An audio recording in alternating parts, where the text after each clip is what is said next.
We've heard evidence that Dr. Westerlund, after he spoke with Dr. Corbin, decided to admit Sandy to the intensive care unit and condition critical. You've seen that in the records. You understand that to be the case. Yes, sir. Dr. Westerlund also testified that he ordered a CT to be done, a CAT scan to be done of Sandy's neck at 5:30, 5 in the morning to rule out a hematoma or to examine the inside of her neck.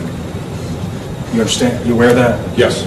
Is a CT an appropriate imaging study to order under these circumstances?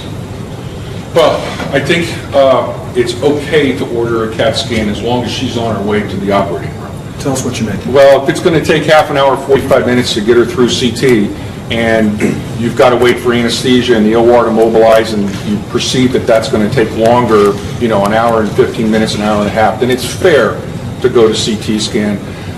It's somewhat risky. I mean, we definitely have enough with the history, the physical examination, and the hematoma on plain film to go to the OR immediately and intubate the patient. I can't criticize ordering a CAT scan as long as it doesn't delay what she really needs, which is airway protection. Does the standard of care, the nurse, the emergency department nurse who receives the order for the CAT scan, does the standard of care require that the nurse actually enter that order into the computer system so that the CT is actually taken? Yes. And if the nurse receives an order for a CAT scan at 5:35 in the morning and for whatever reason does not enter that into the computer, would that be a violation of the standard of care for nurses? Yes, it would. If had carried out the CT at 5:30 or ordered it at 5:30 in the morning, put it into the system, and the CT was shot, say, within an hour, say 6:30 to 7:30, do you believe, what would the CT have looked like compared to the CT that was taken later in the morning at 11:27, in your opinion? Well, more likely than not, it would have looked very, very similar as far as the swelling and the tracheal displacement that she had on the CT, 5 hours after the original one was ordered. Why do you believe a CT taken a few hours earlier would look substantially similar to a CT taken hours later? Because when we compare the plain film x-ray and the size of that hematoma, it's already very, very large hematoma.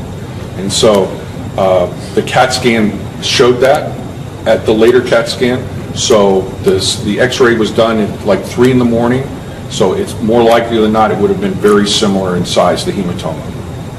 And do you believe that if the CT had been taken earlier in the morning and actually reviewed by Dr. Westerlund, that would have sparked action, that would have led Dr. Westerlund to actually come in and see his patient and begin to take steps to protect her airway?